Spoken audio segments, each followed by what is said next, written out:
Well, good evening once again. Day 1399 of the Trump administration, 63 days until the inauguration, 15 days since the presidential election, and 11 days since Joe Biden was declared the winner of the race. And yes, we have a president who refuses to concede. He loses his power of office at noon on January 20th. The rest of it is petulance and politics and paperwork, and it's all happening against this god-awful and uncontrolled pandemic that again today reached another awful milestone.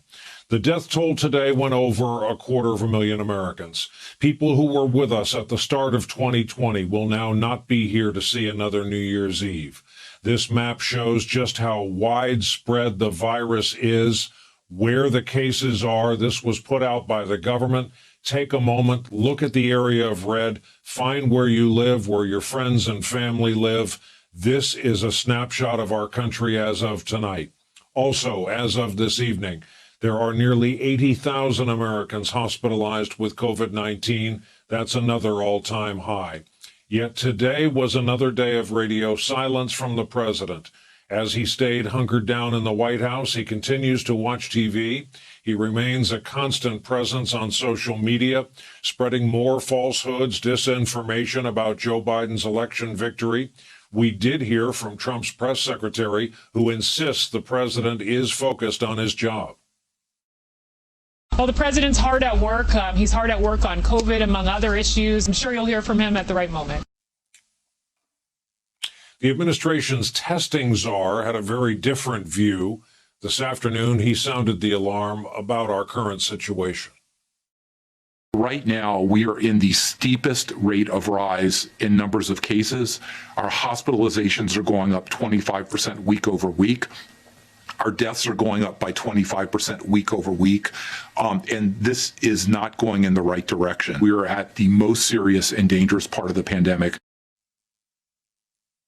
A new study estimates there may be as many as 3.6 million people in this country infected and shedding enough virus to infect others around them. A wave of new restrictions, stay-at-home advisories, mask mandates now accelerating as governors impose more rules to try to slow the infections. Starting tomorrow, New York City's public schools will be closed indefinitely. New York, home to the nation's largest school system, of course. It is the city's second system-wide shutdown due to this virus. The president-elect continues to focus on the virus, even as the outgoing administration continues to block the formal transition. Today, Biden acknowledged what his team is up against.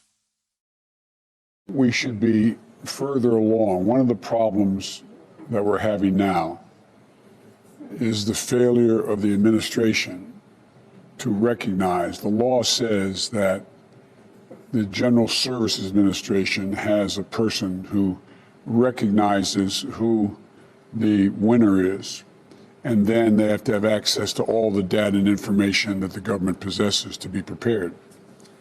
And it doesn't require there to be an absolute winner. It says the apparent winner. We've been unable to get access to the kinds of things we need to know about the depth of the stockpiles. We know there's not much at all. There's a whole lot of things that are we just don't have available to us, which unless it's made available soon, we're going to be behind by weeks or months.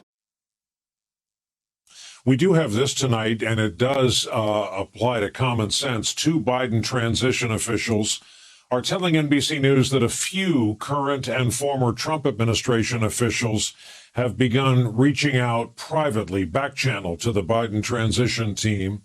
But Health and Human Services Secretary Alex Azar today made it clear he has no intention of cooperating until the White House acknowledges Joe Biden as the president-elect. And just a note, as you watch this, please remember, this is a fully grown man, the man in the cabinet with oversight over our health, scared to death of crossing his boss in a nation with 250,000 dead. So we've made it very clear that when GSA makes a determination, we will ensure complete cooperative professional transitions and planning. But that's we follow the guidance. We're about getting vaccines and therapeutics invented and get the clinical trial data and saving lives here. We did learn today that new data from Pfizer shows its vaccine 95% effective. Company says it will soon ask the government for emergency authorization, which could mean distribution to high-risk groups by the end of this year. As we mentioned, Trump remains laser-focused not on the pandemic, but on his effort to somehow overturn the results of the election. Today, his campaign decided to spend $3 million for a partial recount in Wisconsin, a state Trump's projected to lose by over 20,000 votes. His campaign wants recounts in Democratic strongholds of Milwaukee County and Dane County. Biden beat Trump in Milwaukee County by 40 percentage points, 4-0. Trump lost Dane County by over 50 percentage points. The Trump campaign says it selected these two counties because they are, quote, the locations of the worst irregularities.